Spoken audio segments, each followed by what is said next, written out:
Chapter 1, Meeting Behemoth.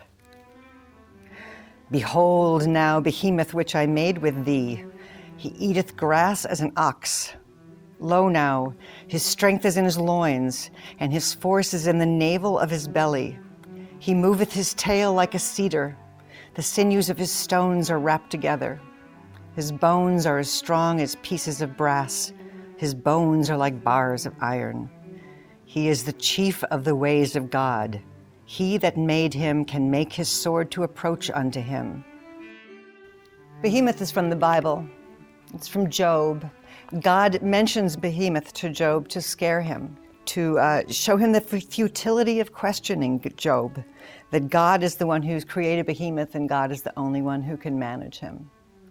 And in the imagination of the medieval world, Behemoth was an elephant, it was a rhino, it was a hippopotamus, but in the end it was a huge beast and sort of carried the darkness of the land. It was the monster of the land created by God. There was a philosopher 100 years ago or so who thought that the Romans believed that the elephant had reason and could understand the language of men, although he couldn't answer them. In history, the first famous elephants are probably connected to Hannibal. And Hannibal was the ruler of an empire called Carthage, and Carthage ringed the Mediterranean. So it went from sort of on the African shore, went sort of from Cairo across through Libya.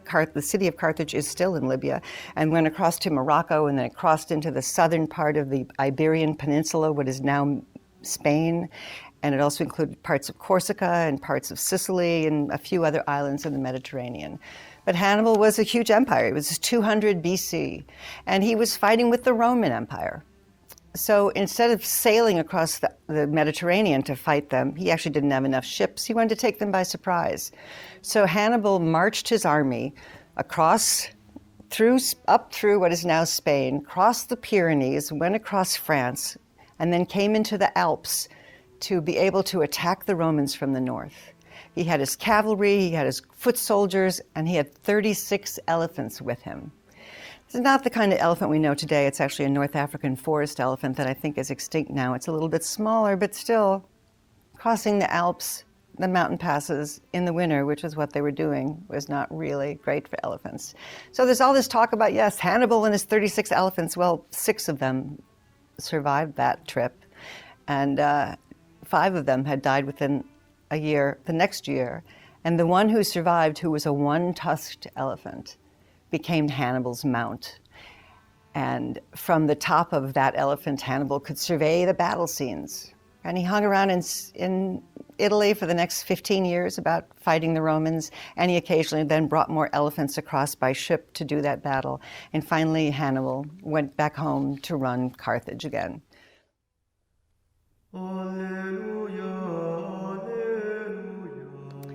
Charlemagne. Charlemagne got his elephant for a present in the 9th century. It was very, very common that kings, when they could get their hand on an elephant, would give that elephant to another king as a gift. And so the kings of, and sometimes queens of Europe, were given elephants, and there hardly any of them ever lasted more than a year. So Charlemagne got his first.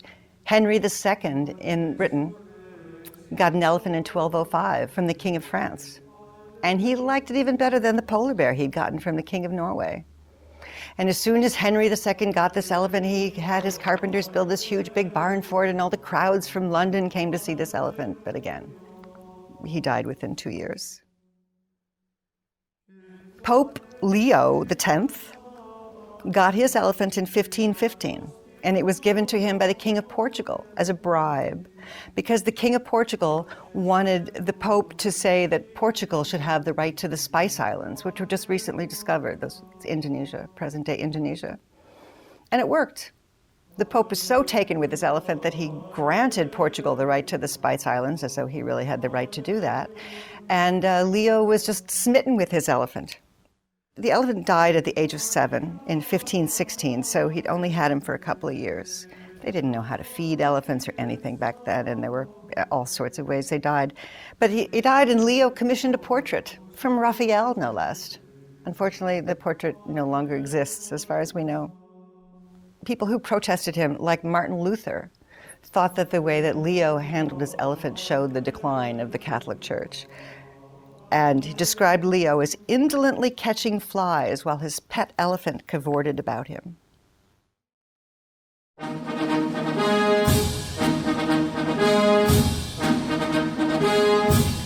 The first elephant in America arrived in April of 1796, and he landed in New York City. He was brought to America by a guy named Jacob Crowninshield.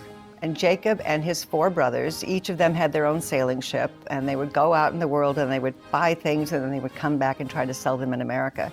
So Jacob found this very young elephant. He was probably a little less than 2 years old, which is just really terrible to be removed from his mother. Before then, they're still nursing for the most of their nourishment. He found it in Calcutta. He bought it for $450. He thought maybe he could come back and sell it for maybe, 5 or 10 times as much when he got home. They were 8 months at sea. This baby elephant somehow survived 120 days in the hold without any sun.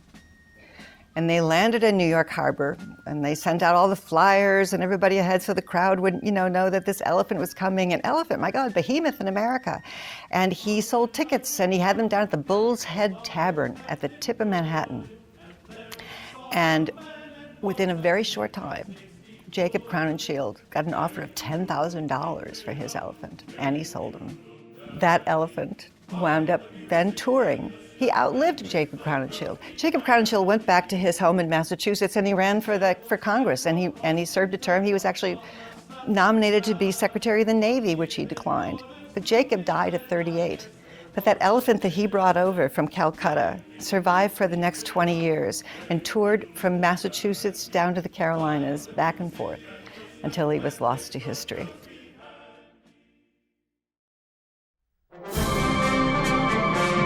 In 1848, they found gold in Sutter's Mill, California. And 300,000 people, which may not sound like a lot right now, but given how many people were in the country then, that was a lot of people. 300,000 people headed to California. Some from around the world, but most of them, they had to do the vast overland. They had to do the covered wagon thing. They had to do that. And the elephant, because of this mythic creature that it was in our imagination, it became the land, and the expression seeing the elephant came into being. If you were going to cross the land to get to California, you have seen the elephant, you have seen everything, you have seen hardship, you've seen the good things, you've seen the bad things, you have seen the elephant and you have survived. In the Civil War, if you had seen the elephant, it meant that you had seen fighting.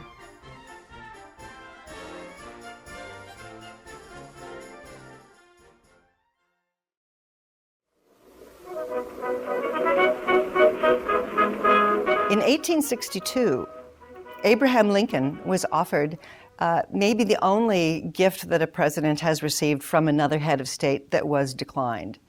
The gift was actually sent to, was it Martin Van Buren? Yes, James Buchanan, sorry, who was the president before Lincoln. But it took so long for the message to get here that Lincoln was president by the time that this offer came from the King of Siam. He was going to send America a mature male and a female elephant so they together could go into the forests of America and make the great Royal American Elephant Herd. And Lincoln said, thank you, but no thanks. We don't have the climate for elephants here. And so it was declined.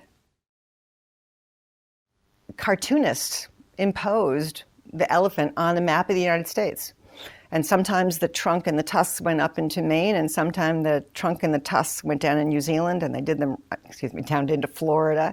And they did it right side up and upside down. But the elephant also symbolized how enormous the country was and the potential of the country. Well, actually, Lincoln used the elephant in his re-election campaign in 1864. Lincoln used the elephant on his banners, saying, "The elephant is coming." Again, it means big and important things. And then by another 10 years, the elephant had really been fixed as the symbol for the new Republican Party, and then the donkey came up as a symbol for the Democrats, and it was the political cartoonists who really created this. But it caught on.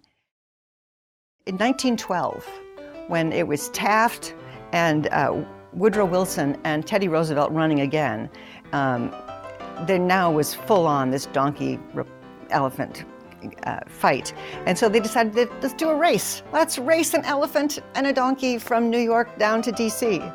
So they took a 3,000-pound elephant named Jenny, I think, Judy from Coney Island. And they had her race against a donkey named Jenny. And they took the Manhattan Bridge to the Staten Island Ferry, and then they went across to Perth Amboy, and then they headed down to Princeton, and sometimes the elephant was ahead and sometimes the donkey was ahead, and they were both getting beat up and their feet were just in pain. By the time they got to Philly, they were like, I'm not going anymore, and the race was called off, so no one won that.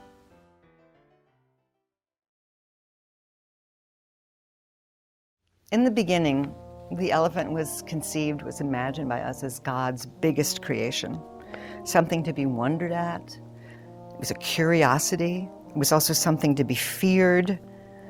But animals for us then too were also something to subjugate, something to bend to the will of man, something to bring in line with power, with whips and chains and things like that. It took us a long time before we figured out something else.